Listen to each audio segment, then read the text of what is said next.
kereta yang paling hot selling pada tahun yang lalu. Inilah dia Prodra Bezza tahun 2017 1.3 Spec X. So harga bodi kereta 29,800 sahaja. Okey, untuk harga launching kereta 43,900 lebih. So kalau anda beli kereta ni hari ni, anda sudah jimat 15,000. Anda rasa berbalik ke tidak? Okey, lepas tu kereta ni kalau anda nak buat loan 7 tahun, monthly dia 500 lebih. Okey, 500 lebih. Ini saya terus kira harga full loan. Kalau anda ada down payment, mungkin dia akan lebih murah. So kalau anda dengar Bezza ni, anda sudah tahu kereta ni semua benda pun murah. Spare part murah, Rotex murah, maintenance pun murah. So kalau korang nak kereta yang jimat-jimat punya, boleh cuba consider kereta ni. Okay, so mari kami tengok kereta ni. So untuk cat kereta ni, cat dia memang cat yang baru lah. Tengok cat dia memang cat yang baru.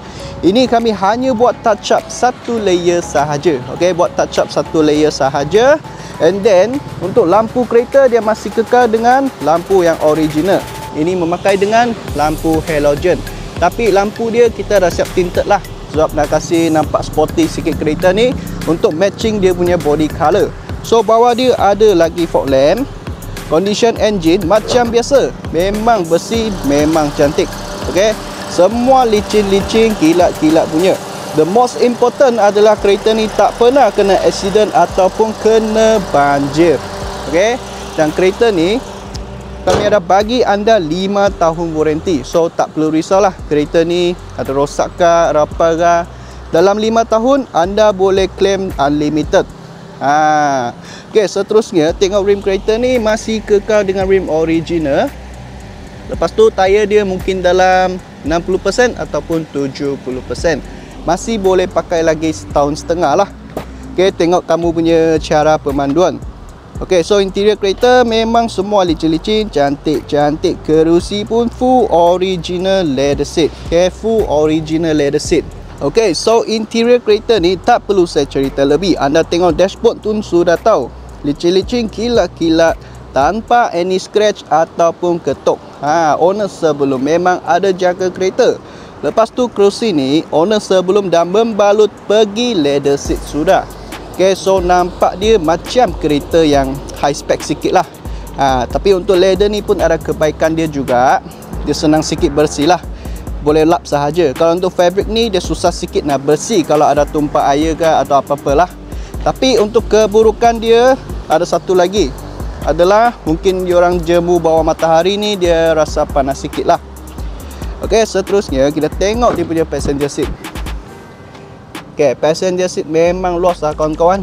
Memang luas. Walaupun you tengok dia punya body macam kecil-kecil, compact-compact, tapi dia punya ruang di passenger seat memang sangat luas. Okay, so belakang punya design dia nampak simple and nice. Okay, dan kita punya bos pun sangat bagus lah. Dia dampar satu spoiler bagi anda. So dia nampak tak begitu boring.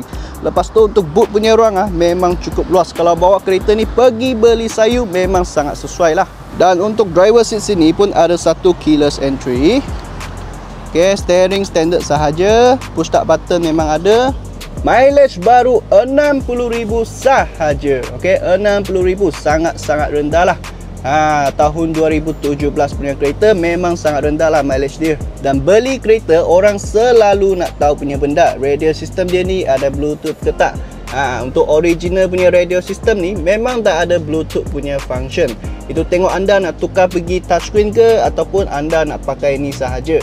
So guys, monthly kereta ni 500 lebih. Okay, 500 lebih boleh loan lagi 7 tahun. So sesiapa ada minat kereta ni, cepat-cepat PM dengan saya. Dan jangan lupa nak cari kereta yang berkualiti, mestilah datang ke JB Autoworks. Kita jumpa next video.